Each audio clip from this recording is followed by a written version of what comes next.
കാടിന്റെ ആ കൂരിരുട്ടത്ത് ഡേസിക്ക് നടന്നതെല്ലാം തന്നെ വിശ്വസിക്കാനാകാത്തതായിരുന്നു. പറയണമെങ്കിൽ ആ മനുഷ്യൻ ഡേസിയെ ലേഡി ബട്ടർഫ്ലൈ എന്ന് എന്തുകൊണ്ടാണ് വിളിക്കുന്നത്? ഇതെല്ലാം വളരെ വിചിത്രമായിരുന്നു. പിന്നെ മറ്റൊരു വശത്ത് ഡേവിഡിന്റെ അവസ്ഥയും വല്ലാതെ മോശമായി കൊണ്ടേ പോയി. വളരെ സമയമായിട്ടുണ്ട്. ഇനി എന്നെ കൊണ്ട് വെറുതെ ഇരിക്കാൻ പറ്റില്ല. ഞാൻ ഇപ്പോൾ തന്നെ പോലീസ് സ്റ്റേഷൻ പോകുന്നു. പോലീസ് സ്റ്റേഷനിൽ റിപ്പോർട്ട് കൊടുക്കുന്നു. ഡേസിയെ കുറിച്ച് ഒരു കാര്യവും അറിയാത്തത് കാരണം ഡേവിഡ് രാവിലെ നേരെ സ്റ്റേഷനിലേക്ക് ചെന്നു. ഡേസിയെ കാണാനില്ലെന്ന് കംപ്ലൈന്റ് ചെയ്യാനായി. പക്ഷേ അവിടെയും അദ്ദേഹം പറ്റിക്കപ്പെട്ടു. എന്ത്? നിങ്ങൾ റിപ്പോർട്ട് എഴുതില്ലേ? പക്ഷേ എന്തിനാ? കാരണം ഡേസി കാണാതെ പോയി ഇന്നും 24 മണി നേരം പൂർത്തിയായിട്ടില്ല. അതാണ് കാരണം. അതുകൊണ്ട് ഞങ്ങളെ കൊണ്ട് റിപ്പോർട്ട് വാങ്ങിക്കാൻ പറ്റില്ലായിരുന്നു. എന്ത്? ഇല്ല, അങ്ങനെയൊന്നും പറയില്ല. ഇവിടെ നോക്ക്, ഇന്ന് അവളുടെ പിറന്നനാളാണ്. അവൾ ഇന്നും വീട്ടിലേക്ക് തിരിച്ചു വന്നിട്ടില്ല. ഇത് നല്ല കാര്യമല്ലല്ലോ. ഇവിടെ നോക്കൂ സാറേ, ഞാൻ നിങ്ങളുടെ കാലിൽ പോലും വീഴുന്നു. ദയവായിട്ട് എൻ്റെ കംപ്ലൈൻറ്റ് ഏൽക്കൂ. ഇവിടെ നോക്ക്, നിങ്ങളുടെ ഫീലിങ്സ് എനിക്ക് മനസ്സിലാവുന്നുണ്ട്. പക്ഷേ പല സമയങ്ങളിൽ ആൾക്കാർ ജോലി കാരണം എങ്ങനെയെങ്കിലും കുടുങ്ങി പോകുന്നു, അല്ലെങ്കിൽ അവർ തന്നെ എവിടെയെങ്കിലും പോകുന്നു, പിന്നെ അവർ തന്നെ തിരിച്ചും വരുന്നുണ്ട്. ഒരു പക്ഷേ ഡേസി ജോലി കാരണം എങ്ങനെയെങ്കിലും പോയിരിക്കാം. തീർച്ചയായും അവർ തിരിച്ചു വന്നേക്കും. അതുകൊണ്ട് നിങ്ങൾ വിഷമിക്കണ്ട. ഇപ്പോൾ നിങ്ങൾ വീട്ടിലേക്ക് പോകൂ. പോലീസ് പറഞ്ഞത് കേട്ടിട്ട് ഡേവിഡ് ആകെ തളർന്നു പോയി. ഡേസിക്ക് എന്തെങ്കിലും സംഭവിച്ചു കാണുമോ എന്ന് പേടിച്ചു. എന്നെ ക്ഷമിച്ചേക്കൂ മാർഗി. എന്നെ കൊണ്ട് നമ്മളുടെ പെൺകുട്ടീനെ ശ്രദ്ധിക്കാൻ പറ്റില്ല. ഇന്നലെ അവൾ ജനിച്ച ദിവസമാണ്. പിന്നെ ഇന്നലെ അവൾ കാണാതെ പോയി. ഇതെല്ലാം എൻ്റെ തെറ്റാണ്. പക്ഷേ ഞാൻ തോൽവി സമ്മതിച്ചിട്ടില്ല. ഇപ്പോൾ ഞാൻ തന്നെ എൻ്റെ മോളിനെ തേടി പോവാം. പാവം ഡേവിഡ്. ഡേസി കാണാതായത് കാരണം അദ്ദേഹം തന്നെ വെറുത്തു. പിന്നെ അദ്ദേഹം തേടിക്കൊണ്ടുപോയി. പിന്നെ മറ്റൊരു വശത്ത് ഡേസി ഒരു വലിയ വലയിൽ കുടുങ്ങിപ്പോയി. ഇതൊക്കെ എന്താണിത്? പിന്നെ എനിക്കെന്തിനാണ് ഇങ്ങനെ സംഭവിച്ചത്? ലേഡി ബട്ടർഫ്ലൈ, നിങ്ങൾ കരയണ്ട. ഞാൻ ലേഡി ബട്ടർഫ്ലൈ ഒന്നുമല്ല, മനസ്സിലായോ? ഞാൻ ഡേസിയാണ്. എൻ്റെ അച്ഛൻ്റെയും അമ്മയുടെയും ഡേസിയാണ് ഞാൻ. ഇപ്പോൾ ഇതൊക്കെ നടന്നിരിക്കുന്നത് ഇതിന് കാരണം നീയാണ്. നോക്ക്, നന്നായി നോക്ക്, എന്റെ അവസ്ഥ നീ എങ്ങനെ മാറ്റി വെച്ചിരിക്കുന്നെന്ന്. ഞാനാണോ? അല്ല ലേഡി ബട്ടർഫ്ലൈ, ഞാൻ ഒന്നും ചെയ്തിട്ടില്ല. ഇത് നിങ്ങളുടെ വിധി തന്നെയാണ്. നിങ്ങൾ ഒരു സാധാരണ പെൺകുട്ടിയല്ല. നിങ്ങൾ ഈ കാടിന്റെ റാണിയാണ്. റാണി. നീ എന്തൊക്കെയാണ് ഈ സംസാരിക്കുന്നത്? എനിക്കൊന്നും തന്നെ മനസ്സിലാകുന്നില്ല. എനിക്ക് മനസ്സിലാവുന്നുണ്ട്. നടന്ന കാര്യങ്ങളെ നിങ്ങളെ കൊണ്ട് സുലഭത്തിൽ മനസ്സിലാക്കാൻ പറ്റില്ല. ഈ കാര്യങ്ങൾ മനസ്സിലാക്കണമെങ്കിൽ നിങ്ങൾക്ക് സത്യം അറിയണം. എന്ത് സത്യം? നിങ്ങൾ ജനിച്ച സത്യം പറയണമെങ്കിൽ നിങ്ങൾ സാധാരണ പിറവിയല്ല. നിങ്ങൾ ജനിച്ചത് മനുഷ്യരായിട്ടല്ല. നിങ്ങൾ ജനിച്ചത് മൃഗയിനമാണ്. എന്താന്ന് വെച്ചാൽ പല കൊല്ലങ്ങളായിട്ട് ഈ കാട്ടിൽ ഫെഡറ കുടുംബത്തിന്റെ ആட்சிയാണ് നടന്നത്. നിങ്ങളാണ് ആ കുടുംബത്തിന്റെ കൊച്ചു റാണി. എന്ത്? ഞാൻ കൊച്ചു റാണിയോ? പിന്നെ ഞാൻ എങ്ങനെയാണ് എന്റെ അമ്മയുടെ അച്ഛന്റെ അടുത്തേക്ക് ചെന്നത്? അത് കാര്യം എന്താന്ന് വെച്ചാൽ നിങ്ങൾ ജനിച്ച സമയത്ത് കാട്ടിൽ ഒരു തീയ ശക്തി പരവിക്കൊണ്ടിരുന്നു. അതിൽ പല മൃഗങ്ങൾ, പക്ഷികൾ, പഴയ മരങ്ങളൊക്കെ ആ തീയ ശക്തി കാരണം ചത്തുപോയി. അപ്പോൾ നിന്റെ അച്ഛനും മരിച്ചുപോയി. എന്ത്?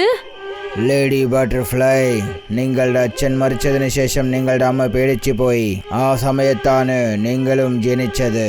കാടിന്റെ അവസ്ഥ വളരെ മോശമായി പോയി. അതുകൊണ്ട് നിങ്ങളുടെ അമ്മ നഗരത്തിലുള്ള ഒരു നല്ല കുടുംബത്തിൽ നിങ്ങളെ ഒപ്പടച്ചിട്ട് അവിടെ നിന്ന് പറന്നുപോയി. പക്ഷേ സത്യം എന്താണെന്ന് വെച്ചാൽ ഇപ്പോൾ അവരും ഈ ലോകത്തിലില്ല. എന്ത്? അമ്മയും ജീവിച്ചിരിപ്പില്ലേ? അതെ, അവർ മരിച്ചതിന് ശേഷം നിങ്ങളെ ഞങ്ങൾ കൺകാണിച്ചു. ഡേവിഡും മാർഗിയും നിങ്ങളെ നല്ലോണം ശ്രദ്ധിച്ചു വളർത്തു. നിങ്ങളുടെ ഈ കാട് നിങ്ങൾക്ക് വേണ്ടി പല കൊല്ലങ്ങൾ കാത്തിരിക്കുന്നു. പക്ഷേ നിങ്ങളെ കൂട്ടിക്കൊണ്ടുവരുന്നതിന് മുൻപ് നിങ്ങൾ ബട്ടർഫ്ലൈ ആയിട്ട് മാറേണ്ടത് വളരെ ആവശ്യമാണ്. അതുകൊണ്ടാണ് ഞങ്ങൾ നിങ്ങളെ വിട്ട് വിലകിയിരുന്നു. പക്ഷേ ഇപ്പോൾ നിങ്ങൾ ഇങ്ങോട്ട് വന്നു. ഇനി ഈ കാടിനെ ആ കറുത്ത നിഴലിന്റെ അടുത്തിരുന്ന് നിങ്ങളെ കൊണ്ടാണ് രക്ഷിക്കാൻ പറ്റും. ഡേസി ഇക്കാര്യം അറിഞ്ഞതും ആകെ ഞെട്ടിപ്പോയി. എന്നിട്ട് അവൾ നോക്കി. അവളെ ചുറ്റി 4 വശത്തും മൃഗങ്ങളും പക്ഷികളുമൊക്കെ വന്നു. പിന്നെ അവയൊക്കെ ഡേസിക്ക് തല കുനിച്ച് നമസ്കാരം പറഞ്ഞു. അപ്പോഴാണ് ഡേസിക്ക് തന്റെ അച്ഛന്റെ ശബ്ദം കേട്ടു. അവൾ നോക്കിയപ്പോൾ മലകളുടെ പുറകിൽ നിന്ന് ഡേവിഡ് അവളെ തേടിക്കൊണ്ട് അവിടേക്ക് വന്നെത്തി. അച്ഛാ. ഡേസി, ഇതൊക്കെ എന്താണ് മോളെ? ഡേസിയെ തിളങ്ങുന്ന ചിറകുകളോടെ കണ്ടതും ഡേവിഡ് അതിശയിച്ചു പോയി. അദ്ദേഹത്തിനൊന്നും തന്നെ മനസ്സിലായില്ല. അപ്പോഴാണ് ഇതെല്ലാം എങ്ങനെയാണ് നടന്നത്? നിനക്ക് ഈ അവസ്ഥ എങ്ങനെയാണ് വന്നത് മോളെ? ഡേവിഡിന്റെ ചോദ്യത്തിന് ഡേസി നടന്ന കാര്യങ്ങളൊക്കെ പറഞ്ഞു. അത് കേട്ടതും ഡേവിഡ് അതിശയിച്ചു പോയി. എന്നിട്ട് അവളെ കെട്ടിപ്പിടിച്ചു. ഡേസി, എന്റെ പൊന്നു മോള്. അച്ഛാ, പക്ഷേ ഇപ്പോൾ ആ തീയ ശക്തിയെ നമ്മൾ എങ്ങനെയാണ് എതിർക്കുന്നത്? ഡേസി ഇപ്പോഴാണ് പുതിയതായിട്ട് ജനിച്ചിരിക്കുന്നത്. ഇവളെ കൊണ്ട് എങ്ങനെയാ ആ തീയ ശക്തിയെ എതിർക്കാൻ പറ്റും? നിങ്ങൾ കേൾക്കുന്നത് ശരിയാണ്. പക്ഷേ നമ്മളെ കൊണ്ട് ഇനിയും സമയം കളയാൻ പറ്റില്ല. അതിനുശേഷം എല്ലാം അഴിഞ്ഞു പോകും. അത് കാരണം ഇനി ഞാൻ എന്തു പറയുന്നോ അതാണ് നിങ്ങൾ ചെയ്യണം. 2 ദിവസത്തിന് ശേഷം പൗർണമിയാണ്. നിങ്ങൾ ആ രാത്രി 12 മണിക്ക് ഇങ്ങോട്ട് വരണം. മറ്റു കാര്യങ്ങളെല്ലാം ഞാൻ നോക്കിക്കോളാം. ആ, ശരി ശരി. ഇപ്പോൾ നിങ്ങൾ വീട്ടിലേക്ക് പോകൂ. പിന്നെ ലേഡി ബട്ടർഫ്ലൈനെ നോക്കിക്കോളൂ. ഈ ഞെട്ടിപ്പിക്കുന്ന കാര്യം കേട്ടതും ഡേവിഡ് ഡേസിയെ ഷോള് കൊണ്ട് മൂടി വീട്ടിലേക്ക് കൊണ്ടുപോയി. വീട്ടിലേക്ക് വന്നതും ഡേവിഡ് നോക്കി. ഡേസി വളരെ ശാന്തയായി മാറി. അവളുടെ ശരീരമൊക്കെ വിറച്ചുകൊണ്ടിരുന്നു. അവൾ ആകെ പേടിച്ചിരുന്നു. അപ്പോഴാണ് ഡേസി, എന്തു പറ്റി മോളെ? ഒന്നുമില്ല അച്ഛാ. അത് ശരി. ഇനി മുതൽ നീ എൻ്റെ അടുത്ത് ഒരു കാര്യവും പറയില്ലേ? നിന്റെ അച്ഛൻ്റെ അടുത്ത് കാര്യങ്ങൾ മറയ്ക്കുമോ? അങ്ങനെയെല്ലാം ഒന്നുമില്ല അച്ഛാ.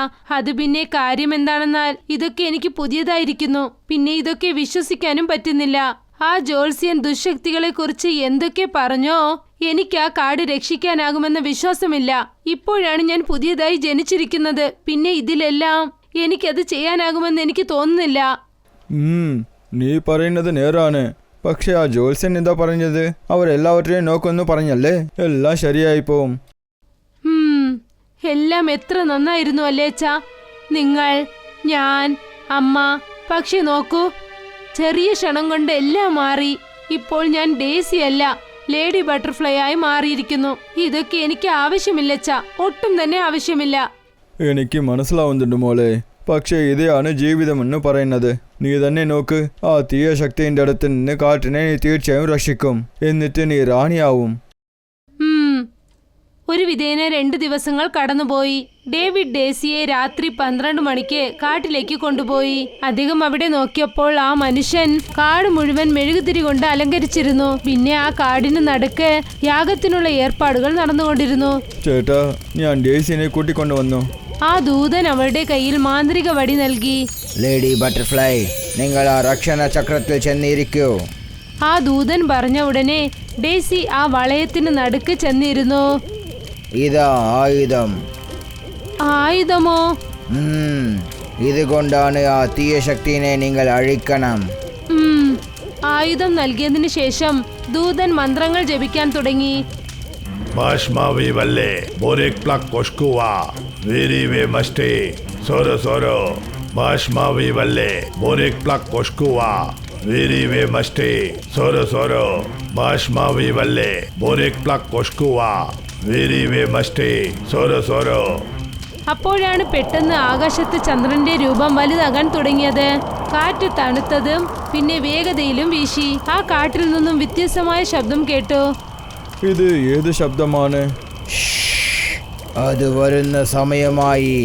അപ്പോഴാണ് പക്ഷികളും മൃഗങ്ങളും എല്ലാം ആ യാഗത്തിനടുത്തേക്ക് വന്നത്. Bashmavi valle, borek plak koshkuwa, viri ve masti, soro soro. Bashmavi valle, borek plak koshkuwa, viri ve masti, soro soro. Bashmavi valle, borek plak koshkuwa, viri ve masti, soro soro. പെട്ടെന്ന് മരങ്ങൾ ചെടികളുടെ ചില്ലകളിൽ തീ കത്താൻ തുടങ്ങി. പിന്നെ എല്ലാരും നോക്കി. ഒരു കറുത്ത ദുശക്തി ആകാശത്ത് വന്നു നിന്നു. അത് എത്തിക്കഴിഞ്ഞു. അതെ, നിങ്ങൾ എണീറ്റ് നിൽക്കൂ.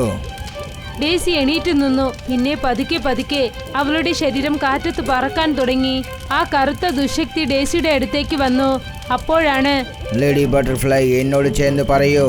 മാഷ്മാവി വല്ലേ, ബോലുക ഗുഷ്ടിവ, വീരേവേ മഷ്ടി, ഷൊറു ഷൊറു. പിന്നെ ഒരു അതിശയമുണ്ടായി. ആ മാന്ത്രിക വടിയിൽ നിന്നും തീ പുറത്തേക്ക് വന്നു. അത് നേരെ ചെന്ന് ദുശക്തിയുടെ മേലിൽ കൊണ്ടു. കുറച്ചു സമയത്തിനകം ആ ദുഷിച്ച ദുശക്തി തീ കത്തിപ്പിടഞ്ഞു.